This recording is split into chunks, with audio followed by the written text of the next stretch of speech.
Friends, இன்றைக்கி ஒரு mini vlog பார்க்கலாமா? மார்னிங்கே நானும் மம்மியும் எழுந்திரிச்சு மீன் மார்க்கெட் போயிட்டோம். மீன் மார்க்கெட் எதுக்கு போனோம் அப்படின்னு பார்த்தீங்கன்னா, இன்றைக்கி மீன் விற்கலாம் அப்படிங்கிற ஒரு பிளான். ஸோ அதுக்கு வேண்டி மீன் மார்க்கெட் போனோம். போன டைம் நண்டு வச்சோம். ஸோ இந்த டைம் கிழங்கா மீன் வைக்கலாம்னு சொல்லிட்டு அதுவும் வாங்கிட்டோம். ஆப்போசிட்லேயே வந்துட்டு க்ளீன் பண்ணி கட் பண்ணி தந்துடுவாங்க. 20 கிலோ 20 or 30 தான் வாங்குவாங்க. ஸோ ரெகுலராக ஒரு அங்கிள்கிட்ட தருவோம். அவர்கிட்டே கொண்டு போய் நம்ம மீனுமே தந்தாச்சு.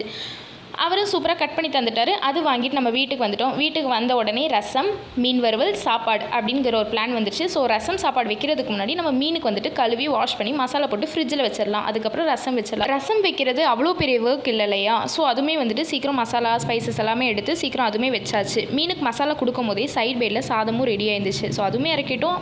ரசமும் ஒவ்வொரு ரசம் பண்ணி முடிச்சோடனே சின்ன கிண்ணம் எடுத்து ரசத்தை இதில் ஊற்றி வச்சு அதுவுமே க்ளோஸ் பண்ணியாச்சு. நெக்ஸ்ட் என்ன வேலை? மீன் வறுக்கிறது தான். ஸோ தவா வச்சு எண்ணெய் ஊற்றி எண்ணெய் சூடானோடனே அது கவர் ஆகிற மாதிரி மீனெல்லாம் போட்டு வறுத்து ஒரு சின்ன தட்டில் எடுத்து வச்சாச்சு. அவ்வளோதான். இப்போ சாப்பிட உட்காந்தாச்சு. ஒயிட் ரைஸ், ரசம், மீன், நேற்று வச்சு கிரேவி சூப்பராக இருந்துச்சு. ஸோ இன்றைக்கான மினி விலாக் ஓவர். நாளைக்கோட மினி விலாக்ல பார்க்கலாம். டாடா.